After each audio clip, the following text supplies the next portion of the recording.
Welcome back to my Colorado Mountain Garden. And since some of my pepper plants are going to their new homes this weekend, I'm going to go ahead and show you how I up pot to a 1 gallon container. I'm using the same Chimeo that I showed yesterday that's in my one seed challenge. I have made a label and it just has OS on it, so I remembered that this is the one that's my one seed.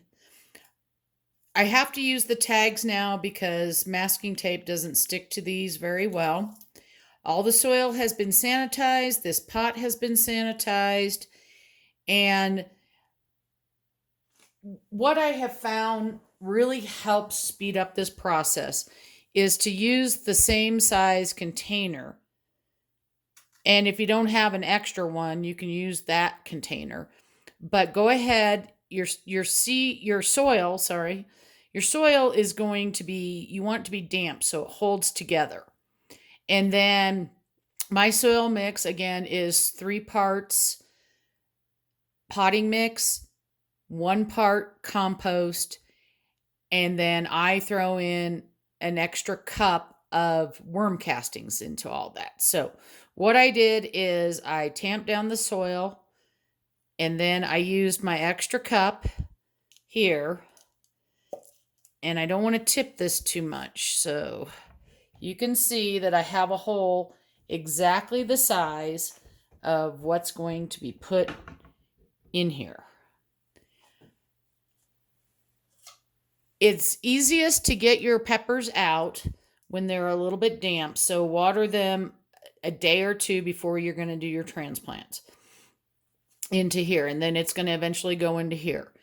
I squeeze mine around, and I also, if I need to, I will loosen it up with a bread knife. But usually just squeezing it does good. You don't want to mess with the roots with peppers. So I'm not going to tease any roots on this plant at all. And I hope you can end up seeing this. I know you're not going to be able to see all of it, but what I do is I turn my plant. I've already squeezed it, turned it upside down, and I just want to pull this here. You can see how well those roots are formed. So then I'm just going to drop this right down in. So with peppers, again, you don't want to mess with the roots. And then I'm going to firm this soil up.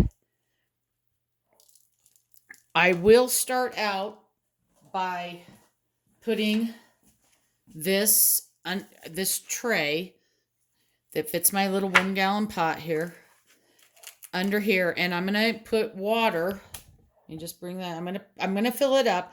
If it doesn't start wicking, then I will water a little bit from the top until it starts wicking.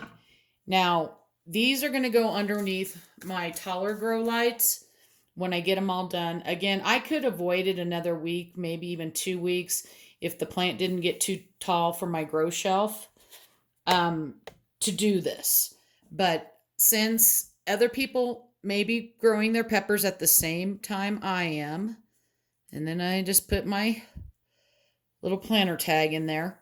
I wanted to get this done so that you can see what I do. And I'll try and straighten it up a little bit, but some of this soil may settle as the water absorbs, so you may have to add a little bit more soil on the top.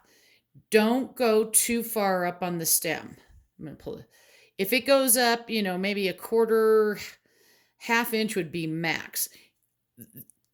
Peppers are not like tomatoes. Tomatoes, you can drop them down really low, and you will see when I do my tomatoes, I do exactly that. And usually they end up way down at the bottom here.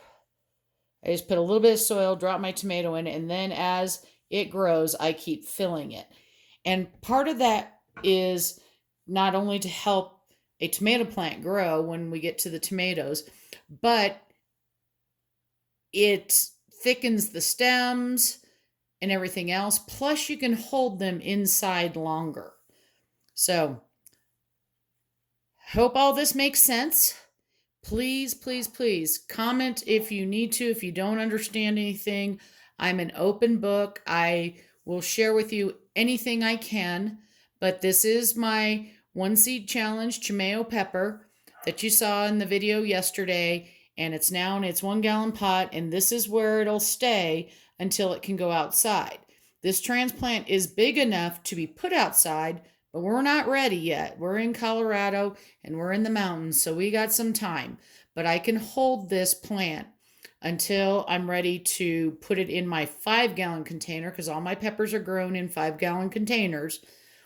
But if you don't grow in containers, you can hold this pepper until you put it in your bed. Happy gardening.